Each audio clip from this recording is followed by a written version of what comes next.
Hi friends, let's discuss the comprehension question of the poem The Fish, written by Elizabeth Bishop.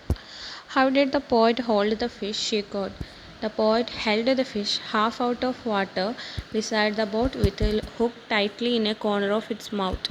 Why didn't the fish fight to get away from the poet? The fish has struggled a lot in the world, so now it is tired of fight anymore for the survival. Describe how the fish hangs from the poet's rod.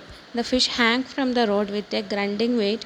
It was injured and looking bad, but stood on the rod as a vulnerable warrior. Explain terrible oxygen. It is impossible for a fish to breathe out of water. Breathing of oxygen will cause death of the fish. So oxygen here seems to be terrible for the fish. How does the poet describe the fish skin? The poet described the fish skin by comparing to an ancient wallpaper. Why does the poet look into the eyes of the fish? It is an attempt to identify the human existence with the existence of the fish. As she continuously stares at the fish, she became aware of the interdependent nature of existence.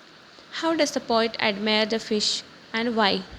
The poet admired the fish because it is the symbol of vulnerability and wisdom of nature.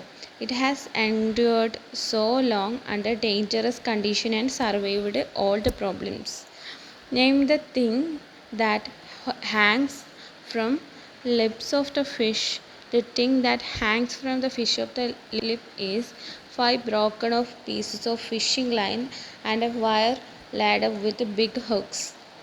What does the poet see in the eyes of the fish? The eyes of the fish are large, yellowish, and its iris are backed and packed with tarnished tinfoil, which has seen through the lenses of old scattered ice glass. How does the poet describe the entrails of the fish? The entrails of the fish are shiny and in dramatic red and black color. Explain victory filled up with little raptured boat. When the poet was able to understand the fish's past problems, she started to feel respect for the fish. Then she realized the true meaning of existence. Existence is always coexistence with other creatures in nature, and the poet considers that moment of realization as true victory. Explain the lines rainbow, rainbow, rainbow. The line embodies the final discovery of human condition with the first after which she lets the fish go. It represents the rare moment of connection or rather finding oneself in the nature.